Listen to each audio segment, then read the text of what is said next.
थोडं मागं हां सर. आषाढी वारी निमित्त देशाच्या कानाकोपऱ्यातून सर्व वारकरी संप्रदायाचे माऊली लोक पांडुरंगाच्या दर्शनासाठी येत असतात. बार्शी हे मराठवाड्याचं प्रवेशद्वार आहे आणि मराठवाडा तसेच विदर्भातील बऱ्याच पालख्या आणि दिंड्या ह्या बार्शी मार्गे पंढरपूरला जात असतात.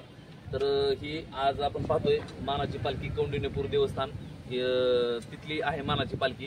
ती आज त्यांचं आगमन बार्शीमध्ये झालेलं आहे आणि माननीय पोलीस अधीक्षक श्री अतुल कुलकर्णी सर यांच्या मार्गदर्शनाखाली हरितवारी संकल्प राबवला जात आहे, उपक्रम राबवला जात आहे आणि त्या निमित्ताने आज या मानाच्या पालखीचे माऊली त्यांच्या हस्ते आपण ना वृक्षारोपण केलेलं आहे आणि ह्या एरियातील सर्व जे नागरिक आहेत त्यांनी पण या ठिकाणी सहभाग घेतलेला आहे आणि त्यांनी ही झाडं जगवण्याचं आश्वासन दिलेलं आहे. माऊलींचं महाराजांचं म्हणणं होतं की पुढच्या वर्षी जेव्हा आम्ही इथं येऊ तेव्हा ही झाडं पाहू.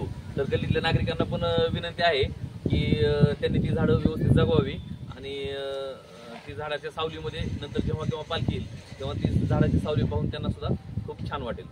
तर धन्यवाद.